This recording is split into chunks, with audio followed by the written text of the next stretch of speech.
Partiu, continuação, parte número 2, aula número 2 da meta número 11. Mas antes, vamos lá. Já avisei que vai dar merda isso. Vai dar merda, vai dar merda. Vai dar merda, vai dar merda, vai dar merda, vai. Vai dar merda, vai dar merda, vai dar merda, vai dar merda, vai. Vai dar merda, vai dar merda, vai dar merda, vai dar merda, vai. Vai dar merda, vai dar merda, vai dar merda, vai. Muito bem. Vamos lá.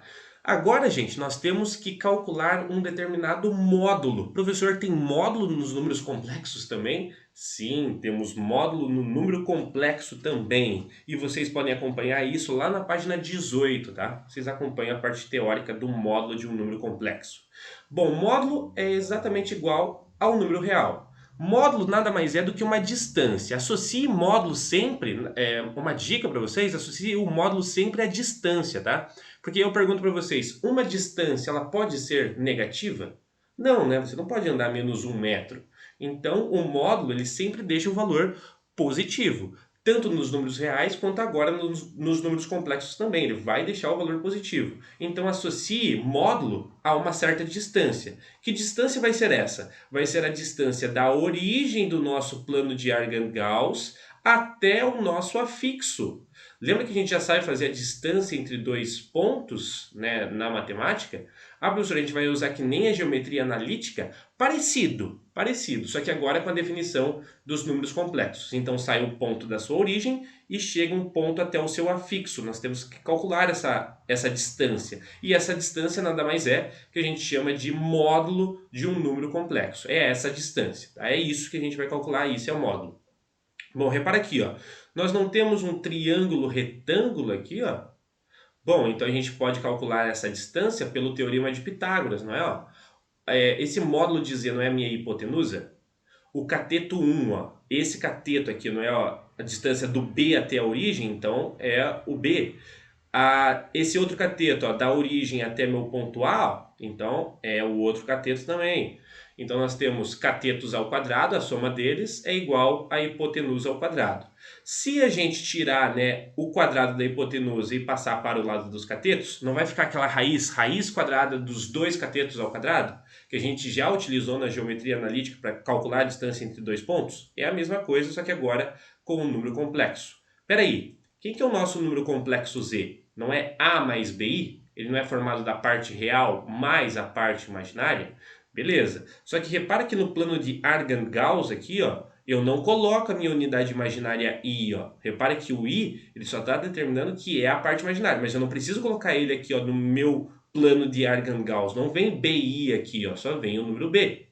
Tá? Então, é a partir do B e do A que nós vamos utilizar para calcular essa distância. Não vou precisar usar a minha unidade imaginária.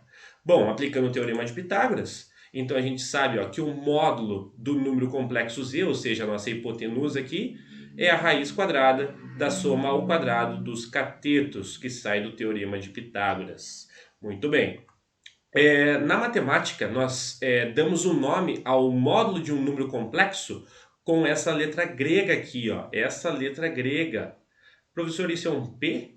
Não, isso é uma letra grega chamada Rho. Então, toda vez que vocês observarem essa letra grega, ela se chama Rho na matemática, tá? E a mesma coisa que se você usar essa notação. Então, tanto faz se eu usar essa notação ou essa. Eu estou falando do módulo do número complexo, que é a distância da origem ao meu afixo.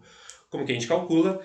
Pegue a parte real, eleve ao quadrado, e pegue a parte imaginária sem o i, né? Sem o i, joga ele fora, pega a parte do b e eleve ao quadrado, tire a raiz. Esse é o módulo do número complexo. Bem tranquilo, é só aplicar nessa fórmula do teorema de Pitágoras. Só isso, professor, só isso. Tá? Esse é o módulo. O quê? Tá bom. Propriedades do módulo, temos algumas propriedades. Bom, a gente sabe que distância não pode ser negativa, então se a gente assimila módulo à distância, a nossa distância é sempre maior ou igual a zero. Perfeito, o módulo é sempre maior ou igual a zero. Lembra daquelas propriedades do conjugado? se eu conjugar o produto é igual ao produto dos conjugados, se eu conjugar a divisão é a divisão dos conjugados, a mesma ideia sai para o módulo do número complexo. Ó.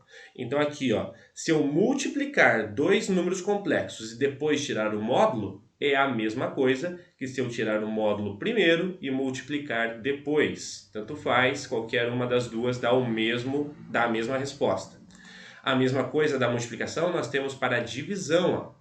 Então a divisão de dois valores e depois eu tirar o módulo é a mesma coisa que se eu tirar o módulo primeiro e operar a divisão depois. É a mesma coisa, contanto que o nosso denominador, claro, seja diferente do valor zero, né? Porque senão não existe divisão por zero.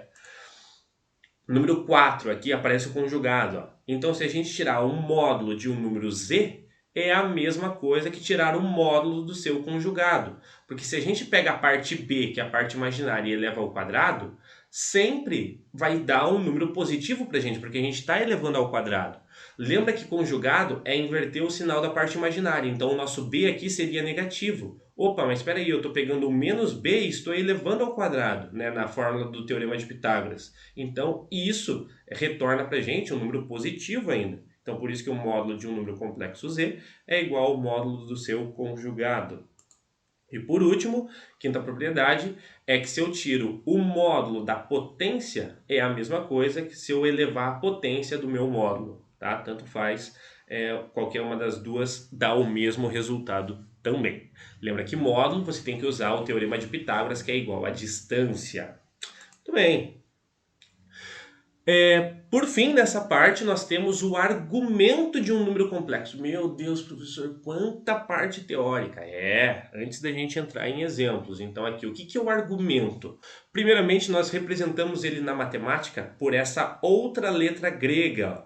Essa letra grega é muito comum em valores angulares, tá? É a nossa letra grega θ. Ela se chama θ, tá? E é utilizada para valores angulares. Então aqui, ó. A gente quer determinar o argumento que nada mais é que o ângulo que se forma do eixo real em relação à distância traçada da origem até o nosso afixo. Ó. Então nós temos a nossa distância que é o módulo de z, né? Ó, essa distância que a gente já sabe calcular.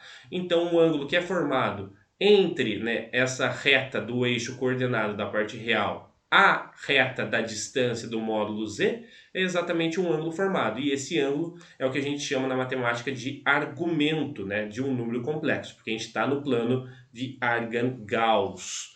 Tá, professor, então como que a gente vai fazer para calcular esse θ? Bom, de volta, dentro de um triângulo retângulo, você sabe lá do seu nono ano, que nós possuímos algumas relações trigonométricas, né, para se calcular os valores angulares. Que relações são essas?